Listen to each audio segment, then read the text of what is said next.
Hello and welcome back to another edition of The Creative Quarantine, born out of necessity and fueled by imagination. And today, we're going to be looking at bookbinding. So what are we going to need? We're going to need some type of a cover.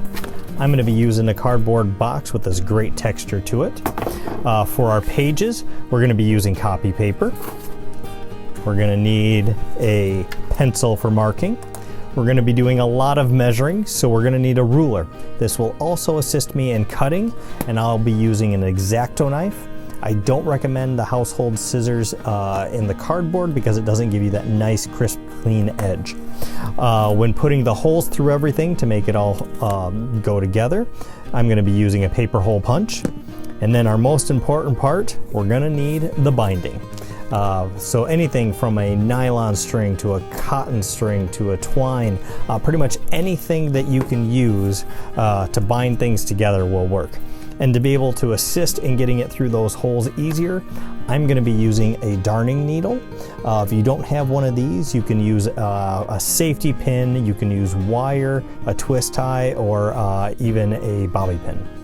All right, now that we know what we need, let's get creating. All right, today we are going to be looking at doing a Japanese 4-hole binding. Very simple, yet very elegant. So to get this going, we are going to start with our pages. Just regular 8.5 by 11 sheets of paper. I have 10 sheets. We're going to turn those 10 sheets into 40 pages for the book. So we're just going to take and measure in halves. So 11's going to be 5.5.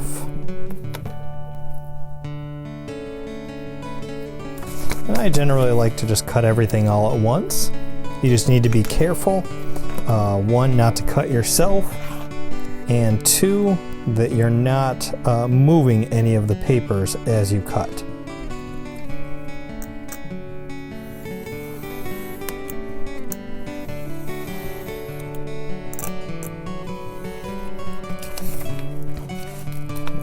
Set 1/2 over there. Now we're going to do the same thing again.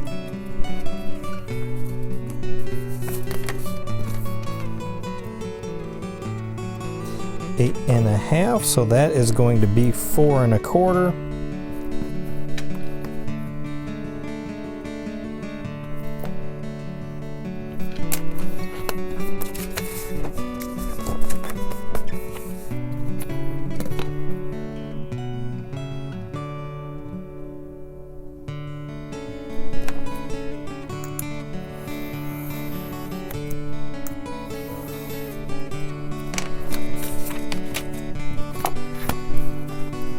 And there we already have 20 pages.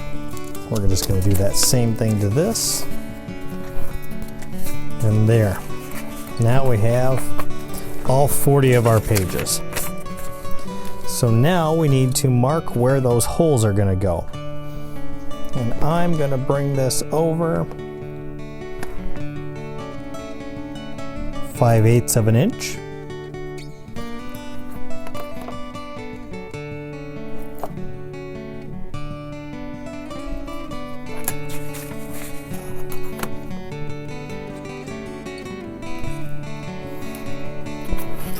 All right, so that is where my holes are going to be along this part.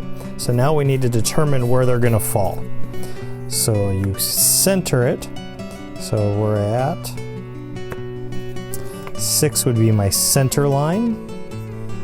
And then I'm going to take that and move it over. So I'm at that 1/2 inch, and we're going to do 1 inch markings.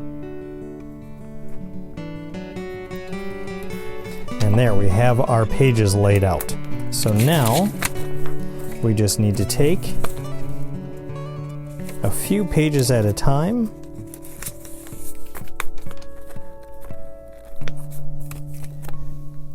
Take our paper hole punch, and we can just eyeball it to where it looks like it's centered, not too far off. And we have some leeway. with things. So if it's not perfect, not a big deal. And now we just go through all of our pages.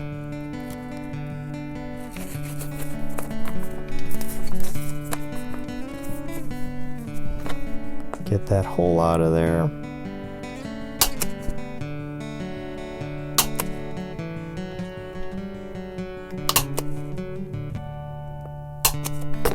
And we can see that our holes line up pretty close. So we're going to set those off to the side for right now. And we are going to start to make the cover. So because I really like the can marks that are in this, we're going to kind of lay that out so I can kind of center that as much as possible.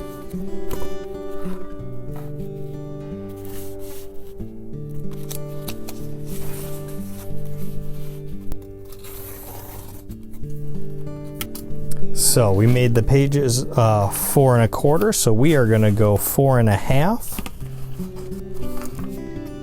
So we're going to make that with a nice light line. We'll make that the center mark. All right, so 4 1/2. So we need 2 1/4 for our center line. Make a mark here and at 4 1/2. And then I can come down to this one and make that my center mark.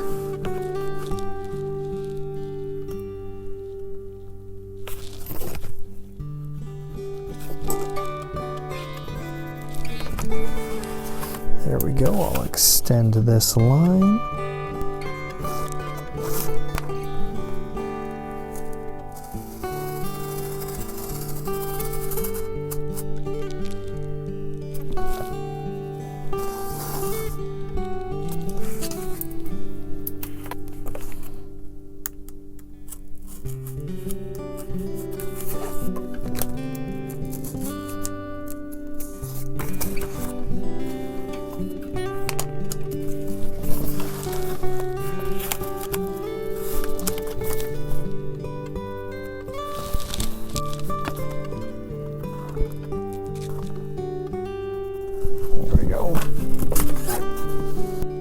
So I'm going to use a square just so I get a nice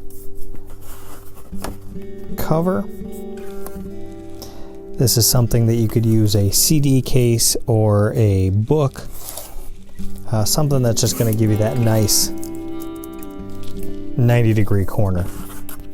All right, because my pages were 5 1/2, we are going to go 5 3/4 for our length.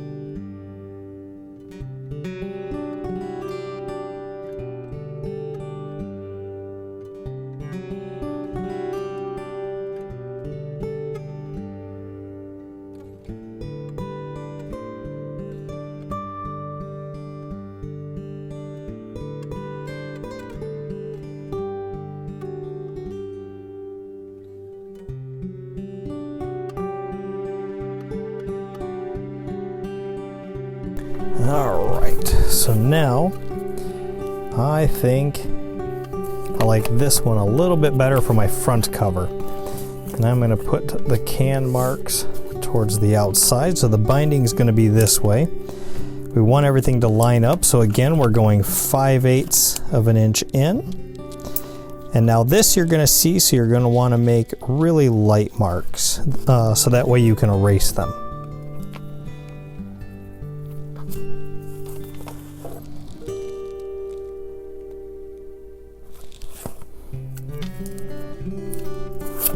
I'm actually going to do this on the inside, so that way I don't have to worry as much.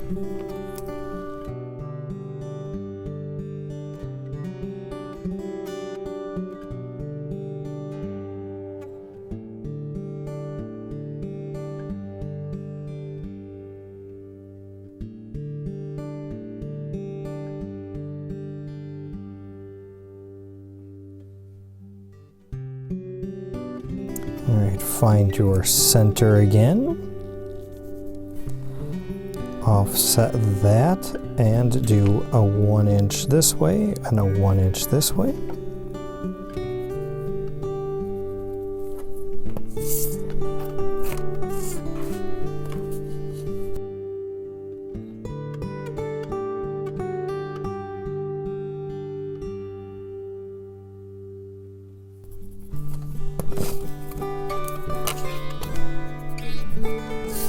I usually like to erase my center line just to make sure I don't go into that. And now, it's a little bit more difficult, but we can still do it with the paper hole punch.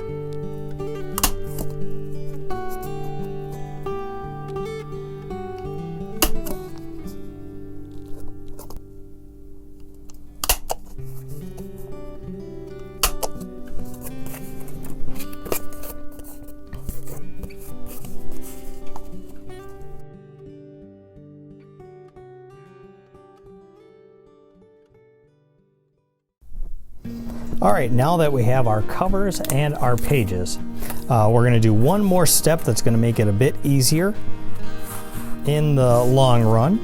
And you're going to measure 1 inch over from that outside that you did the holes on both sides, and then line up your ruler or some type of a straight edge on those marks, and then gently pull up and make a crease. This is going to be what gives you that, make it so you can actually open up your cover on your book. And you're going to do that on the front and the back. Then,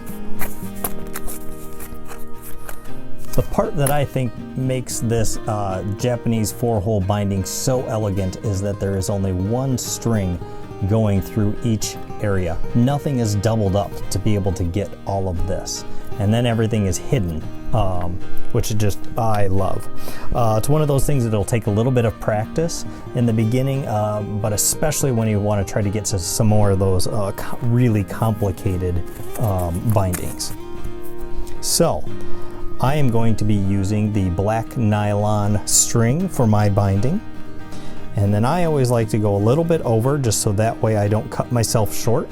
I start on one side and I do 5 wraps around, and then on that same side I started on, I cut it off, and that will be the length that I need. I then take my darning needle, string it up, and then I take my front cover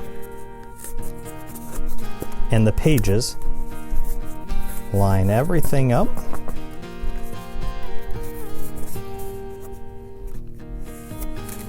and then I like to go through this second from the top hole. Bring everything through, and then bring your string till it just gets to the bottom of those pages. Now put the back cover back on. You might have to adjust the holes a little bit. After you get a loop or two in there, that'll be easier to adjust. So now take that string and go around the outside and bring it back through that hole. Go down to the next middle hole. And you want to make it tight, but you don't want to go so tight that you're actually creasing the cardboard. So now you're going to come back around the outside and go through the top of that same hole again.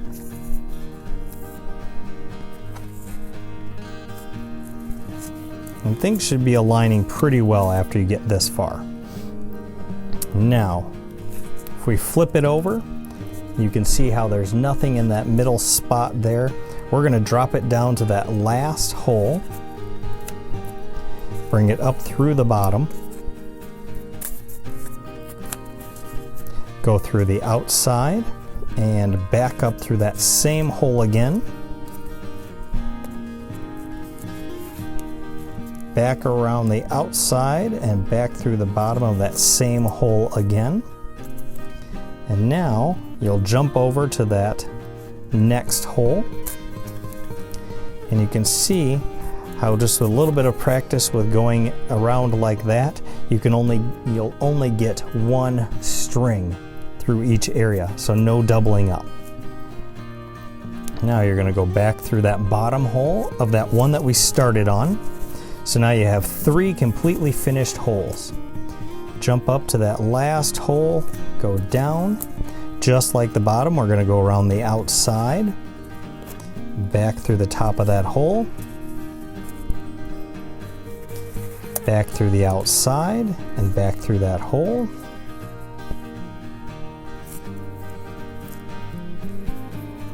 There we go. We're going to line everything up there.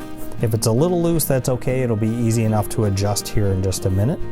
Now, this is where we put that crease in, and it will help us because now you're going to go through that hole, but you're going to go on the inside through the back cover and the back pages and bring it through.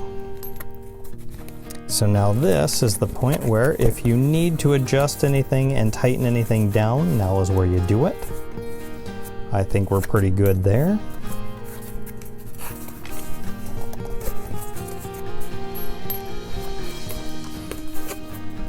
Open up the back cover, bring the strings out, and then you can, if you want to reuse the covers and switch out pages later on, I suggest doing a bow tie like your shoes. If not, then you can knot it if you would like.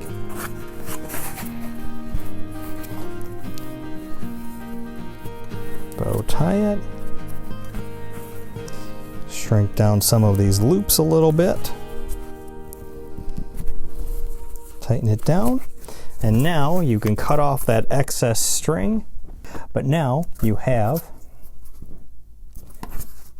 a notebook. All right, so if you can't tell, I just love books. They're fun to make, and there's just so much out there that you can do with these. So you made your first book with this great binding. So now you take it a little bit farther. Same exact binding that you did here, but with a couple of extra steps, and you can make what they call an improvised 4-hole Japanese binding. Add a couple of extra holes on the outside, and you make what they call a noble binding. Add a bunch more holes, and you have what they call a hemp leaf binding. And then this one here is only using 3 holes versus 4, but this one here is a tortoise shell binding. But these small little books are great for practice, great to have around for note-taking, easily fit in your pocket. You leave them around, kids love them. There's just so much to do. Making them a bit more elegant, this is one that I did where I actually coated the cover with paper, and I utilized that handmade paper that we did a while back. This one I made red. So that way it harmonized with the front cover and everything, using the exact same binding that we just did. Another one using almost the exact same binding is I made a big sketchbook for me to carry around using a cloth for that. And then this is the exact same binding, I just didn't go around the tops and the bottoms. This one's still a little bit of a work in progress. Has a nice spot for business cards and pencils and pens, but then it'll actually have a tie that goes around it to hold it all together. From there, you start getting into things called signatures, which is where you take paper, fold it together, and then open it up, and after you have multiple pieces together, you sew them. So that way, it's like this, which is what you call a ledger binding. And then you can take those and have a lot of fun with it by doing multiple colors of thread, usually because these are visible. Not always. So this is another one where you could go around, and if you plan everything out, you can make an actual pop-up book. And because you're sewing through 3 areas, if you plan it out, it's behind and hidden behind that pop-up. There's ones with folding the paper, making signatures, putting them all together. like this one here. When you open it up, your inside front and back covers become pockets to hide things in. Not that I'm doing so well with this. Then there's just having fun with it, and this one just adding holes into it and sewing, and then having the thread go to the next one. Still working on this one, a little bit time consuming, but it's just so much fun. And then as you get into doing signatures and you get multiple signatures together, you learn to actually put them together. So like this here, this opens like a book, it just doesn't have a cover. So that's one where I actually took some stuff out of the recycling bin. I know, go figure with me. Took a vegetable dish, it's cardboard, and turned it into a book. This one has a lot of different signatures in it,